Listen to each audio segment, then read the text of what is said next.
Back here on College Football Corner, Jersey Joe Archino and Anthony Carlo breaking down the 2015 NFL Draft. Joe will move on to the top 5 running back picks for the draft. We'll begin with number 1. You have Melvin Gordon out of Wisconsin, career 45 touchdowns and over 4,900 yards. He is standing at 6'1", weighing in at 207.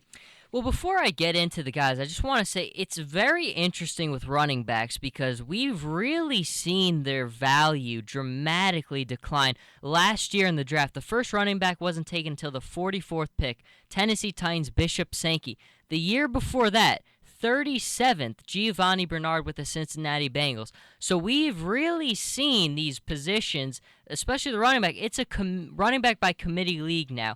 I mean, it's very rare. I mean, you have the Marshawn Lynches still, but even for teams like the Eagles with McCoy, he's got Darren Sproles backing him up. It's just, I think it's too much now to have one primary guy. So who knows? I think this year we will definitely see the running backs return back up in value and where they're picked, just because we've got a lot of good ones. Like you just said, Melvin Gordon is my first ranked one.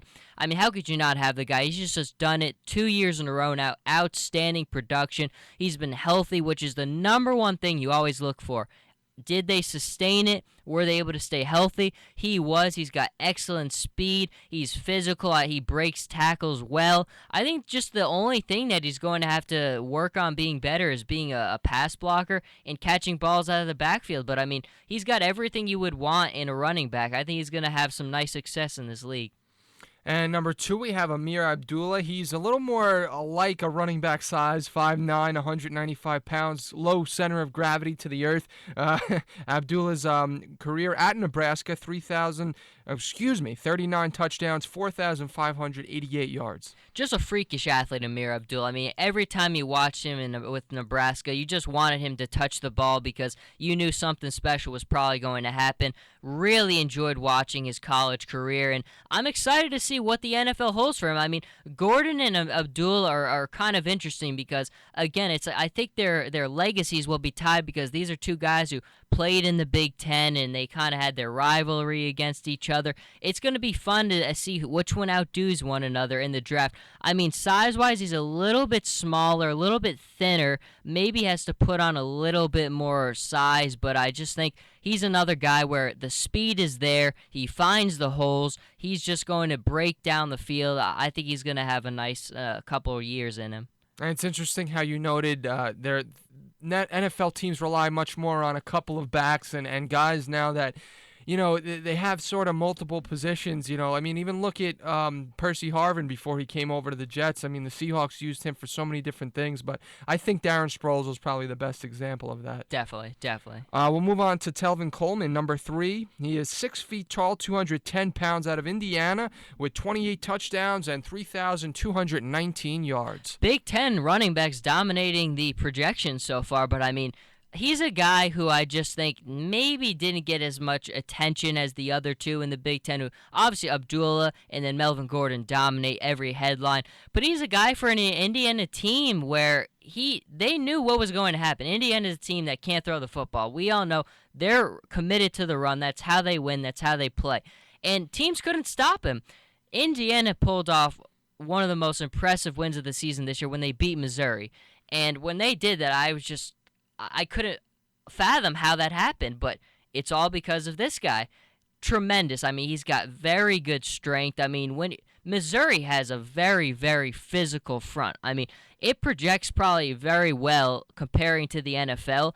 To see what he did to them shows very highly. I think that he's a guy who I'm very curious to see if he can make an impact in this league.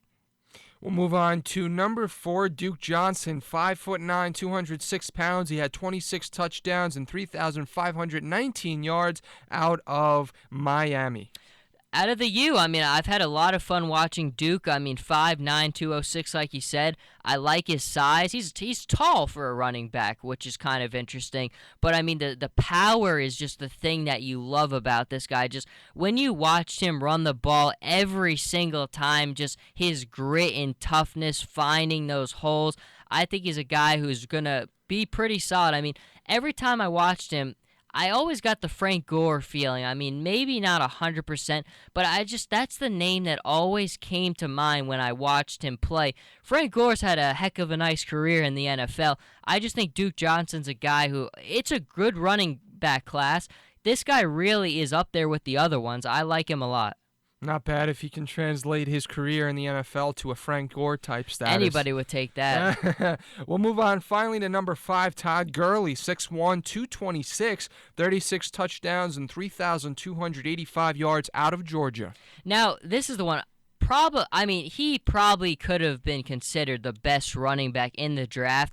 The only reason I had to slide him down to 5 was because of the ACL injury. Now, at first, as soon as I saw it, I said, "No, please don't let this be another Marcus Lattimore." I mean, I loved Marcus Lattimore. What a fantastic running back, and then just devastating injury. This injury not as severe, but still, taking a running back off an injury like that is very risky, but there's so much upside there. I mean, when you watched him play, he was a Heisman contender, maybe one of the front runners until he had that injury and then that whole thing with the NCAA with the autograph scandal. But just watching him run the way he probably breaks tackles better than anyone else in this class. I mean, just a tough runner. He's got a lot of speed. He does everything you would want well, and the most important thing from him is he's a runner in the SEC, which I keep on saying that projects as closely to what you'll do in the NFL than anything else. He did it consistently against the top defenses. He's a guy who I think is good. If he stays healthy and hopefully bounces back from this injury, he's a guy who could be a lot of fun to watch on Sundays.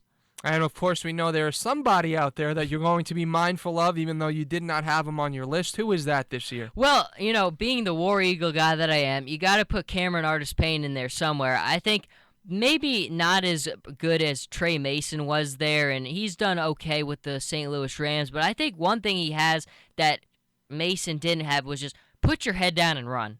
That's all. I mean, physically, this guy is just a bulldozer. I think you just put his head down, and you need him as a third down guy. Maybe not an every down back, but I mean, he's a guy who I just think physically did it in the SEC, had a nice year with Auburn. I think he's a guy who I would definitely look at in this draft. Well, Jersey Joe Archino, he put his head down. He ran right through all of this, bulldozing through the 2015 NFL draft projections. Thank you again, Jersey Joe, Of here on course. College Football Corner. I'm Anthony Carlo. We'll keep you updated on everything that goes on, and we'll see you next time right here on College Football Corner.